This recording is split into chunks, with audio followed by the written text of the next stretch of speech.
الله جل وعلا حديث القدسي لاندالو يا عبادي إنكم تخطئون بالليل والنهار وأنا أغفر الذنوب جميعا فاستغفروني أغفر لكم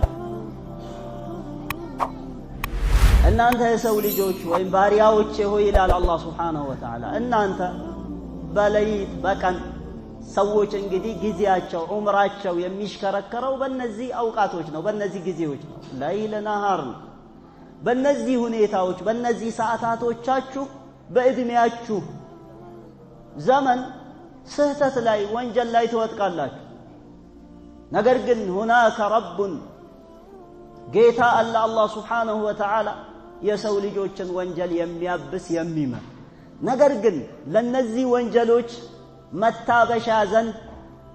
ለነዚህ ወንጀሎች ማበሻ ሰበብ አለ ይሄንን ሰበብ ባሪያው ካልሰራ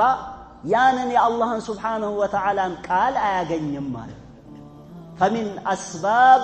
مكفرات الذنوب هي إقامة الصلوات الخمس እንግዲህ ከነዚህ ከትልልቅ አስባቦች መካከል የአምስት ወቅት ሰላትን በሚገባ በተገቢው ያንን ተቆጣጥሮ መወጣት ነው ያንን መስራት ነው ለዛ ነው የአላህ ነብይ ረሱል አለይሂ ሰላቱ ወሰለም ሐዲሳቸው ላይ ምን አሉ لو أن بباب أحدكم نهر በአንደኛችሁ በር ላይ ጅረት ቢኖር እጅግ በጣም የሚንቧባ የሚፈስ ወራጅ ውሃ ቢኖርና በዛ ውሃ በቀን 5 ጊዜ አንድ አካል ቢታጠብ ከቆሻሻው አንድም የሚቀር ነገር አለና አሉ የአላህ ነብይ ረሱል አለይሂ ሰላቱ ወሰለም قالوا لا يبقى من درنه شيء ከቆሻሻው በፍጹም ከዛ ታጣቢ ከሆነው አካል ከቆሻሻው ምንም የሚቀር ነገር የለም ስለዚህ ይህ ባምሉ ማለት የአምስት ወቅት ሰላት ምሳሌ ነው አሉ ነብይ አለይሂ ሰላቱ ወሰለም በሌላኛው ሐዲስ ላይ እንደመጣው ቃል ነብይ አለይሂ ሰላቱ ወሰለም تحترقون يعني በወንጀል ትቃጠላላችሁ በወንጀል ከልክ በላይ ተነዳላችሁ የሆነች ሰላት ትመጣለች ያንን እንግዲህ ያቀዘቅዘዋል ማለት ያንን የወንጀል የማዕሲያ ሐራራውን ያንን ቃጠሎ ከሰውነትህ ገለል ዞር ያደርግልሃል ያ ሰላት تحترقون ثم تحترقون አንድ ሰው በነብዩ ሰለላሁ ዐለይሂ ወሰለም ዘመን ሐዲስ አነስ ላይ እንደመጣ አንድ ሰው መጣ ነብዩ ሰለላሁ ዐለይሂ ወሰለም ዘንድ قال يا رسول الله هلك يا الله መልእክተኛ ሆይ ጠፋሁኝ አላቸው ለነብዩ ዐለይሂ ሰላቱ ወሰለም قال هلك قال وما أهلكك أو أن رجلا أصاب من امرأة قبله يعني عندة حرام وين دم أجنبية هنا جنسيت سموه بزيه وانجل بزيه معصية واتقوال يهسو كذا يهسو كلك بلا يا وانجلو إيان قبقبونا وانجلو كلك بلا إياك نكنو يهنجدي يا مؤمن بحريون وديت متى ودا صلاة ودا جماعة متى ودا مؤمنوش مسلموش ودا ميت سبا سبوبت يا الله مغفرة ودا ميت أيكم ነገር ግን በሱ እሳቤ በሱ አመለካከት ይህ ወንጀል ከዛ ከሰራው ከተገበረው ተግባር በላይ አላህ ዘንድ የሚያስጠይቅና አላህ ዘንድ ያኒ ከፋራ ያለው እንደሆነ ነበር የሚያስበው ከዛ ነብይ አለይሂ ሰላቱ ወሰለም هل صليت معنا ከኛ ጋር ሰግደሃል አሉ قال نعم አው ከናንተ ጋር ሰግጃለሁ خلاص قال له النبي صلى الله عليه وسلم قد كفرت سيئاتك ያንን ወንጀለ ታብሷል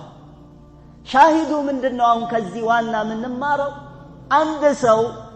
ምንም እንኳን ማዕሲያ ላይ ቢወድቅ ወንጀል ላይ ቢወድቅ ያንን ወንጀል ወደሚያብስለትና ለዛ ወንጀል መታበሻ ወደሆኑ ማበሻ አላህ ጀለ ወዐላ ለማበሻ ሰበብ ወዳደረጋቸው ሰበቦች እስከልመጣ ጊዜ ድረስ ያንን አያገኝም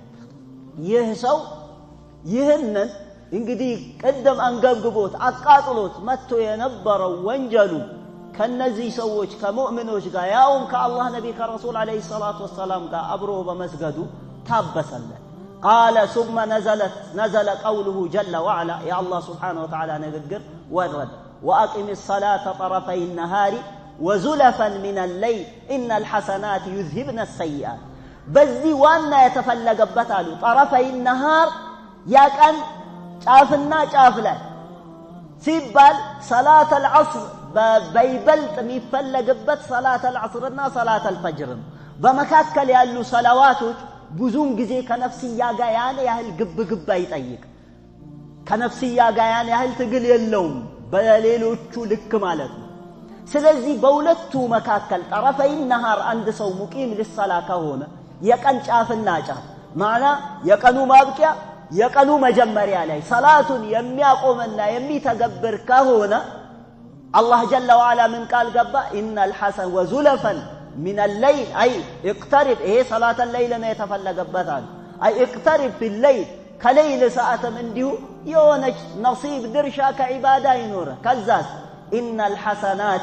يذهبن السيئات أي ملكام ما تكبر ملكام مسرات سيئات كنكاتي وطرارقو زور يادرقال كباريا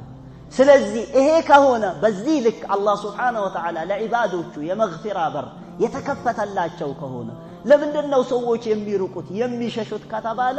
አላህ ጀለ ወዐላ እንዳለው ነው ከላ በል ራና ዐላ ቁሉቢሂም ማ ካኑ ይክሲቡን يعني የኢማን ጭላንጭል የኢማን ናም ኑር የሌለው የሆነ አካል ወይም ደግሞ በማዕሲያው ልክ ማዕሲያ በበዛ ቁጥር ወንጀል በበዛ ቁጥር እያራቀ ይሄዳል በዛው ልክ ሰውየውን ከዒባዳ ብሎም ከጀማዓ ሁዱር ከማድረግ ብሎም ከነጭራሹም ربما ሙስሊሞችን ከማያቱላ ማያተስ ያስጠላው ያደርጋል ያ ማለት አላህ ጀለ ወዐላ እንዳለው ነው ከላ በለራና على قلوبهم ما كانوا يكسبون እነዚህ ከህዲዎች ክህደትን ሲያንጸባርቁ አላህ ጀለ ወዐላ ያለው ነገር አይሆንም ሲሉ ያ ልባቸውን የተጫጫ ነው ልባቸውን የሸፈነባቸው ምንድነው ከተባለ ኑርን ኢማንን ከማየት ወደ ተውበት ከመፋጠን ከመቻከል ምንድነው ልባቸውን የተጫጫ ነው ልባቸውን የሸፈነው ከተባለ ይሰሩት የነበረው ስራ ነው ስለዚህ ይሄ ማለት እነዚህ የጠቀስናቸው መረጃዎች ወደ ተውበት እንድንመጣ ወደ መግፊራ እንድንመጣ ወንጀላችንን አላህ Subhanahu Wa Ta'ala እንደሚያብስልን አውቀን እንድንጣደፍ የሚያነሳሱና የሚገፋፉ መረጃዎች እንጂ በወንጀል ላይ እንድንወጥ በወንጀል ላይ እንደፈለግን እንድንዋዥቅ የሚጋብዙ አይደሉም እንግዲህ ደሊሉን እንደምናየው ማለት ምክንያቱም በወንጀል ላይ እንደፈለገ አንድ ሰው መዋዠቅና እዛ ውስጥ ገብቶ نعم عندنا خطأ وسط ستات وسط أوقم بالا مواقف إلى آخره سميتم نتوت عند سو وانجل وسط بيقبا وداو مبادرة ما درق اندال لبت فاتنونا تتعدفوا ودا مغفرة كمتا الله سبحانه وتعالى مهرت ودا متأيك كمتا إيهو لا وانجلوج ما بشاوچن الله أدرقوا نقرقن بزاو لك دمو على ممتات على متعدف بزاو ማዕሲያ ላይ መቆየት ያርቃል ልብን ሙሉ ለሙሉ ይሸፍናል ይዘጋል ለዛ ነው ነብይ አለይሂ ሰላቱ ወሰለም ምን አሉ በሐዲሳቸው لا يزال المؤمن معنقا فسيحا في دينه ما لم يصب دما حراما عند አማኝ በዲኑ ላይ ደስተኛ ከመሆን ዲኑ ላይ ሁሉ ጊዜ ልቡ ሙንሸሪህ ከመሆን ወደ መልካም ስራ ያን ከመምጣት ወደ መልካም ስራ ራሱን ከማስነሸጥ ከመልካም ስራ ራሱን ከማስነሸጥ አይወገድም እስከመቼ حرام የሆነ እንደም يعني ወንጀሉ በስቶበት መጨረሻ ላይ ወዴት ያደርሷል አላህ حرام ወዳደረጋትን ነፍሱላ ወደ መግደል ያችን አላህ حرام ያደረጋትን ነፍስ እስከ መግደል ከደረሰ እንግዲህ አንድ ሰው ነፍስን ወደ መግደል አይደርስም ከዛ በፊት አሉ የወሰዱት ማዕሲያዎች ማለት ነው ለማዕሲያ መንገድ አለው ጠሪቃ አለ ያችን حرام የሆነችዋን ነፍስ በሚዳፈርበት ሰዓት አሉ ነብይ አለይሂ ሰላቱ ወሰለም ይቋረጣል ማዕና አህለል ልሞች ሲፈስሩ በላህ ብሎ ማለት አይ እንቀጣ يعني ልቡ ሙሉ ለሙሉ ይጠብበታል ከነጭራሹም ተስፋ ይቆርጣል حتى ከእስልምና ሁላ ለመውጣት يعني ከእስልምና ሁላ ይወጣል ነው ያሉት አህለል ልሞች ምክንያቱም አንድ ሰው ልቡ ከጠበበበት በኋላ ያስጠላው يعني ወደ መልካም ስራ መምጣት የሚባለው ነገር ተስፋ ይቆርጣል ያ እንዳይሆን አንድ ሙእሚን ሁሉ ጊዜ ራሱን በዒባዳዎች ራሱን ያጥራል ራሱን በመልካም ስራዎች ያጥራል መልካም ስራዎችን የመልካም ስራ አጥሮችን ጥሶ የሄደ ጊዜ አደጋ ላይ ይወድቃል نسأل الله سبحانه وتعالى أن يثبتنا ويوفقنا لما فيه صلاح ديننا ودنيانا إنه ولي ذلك والقادر عليه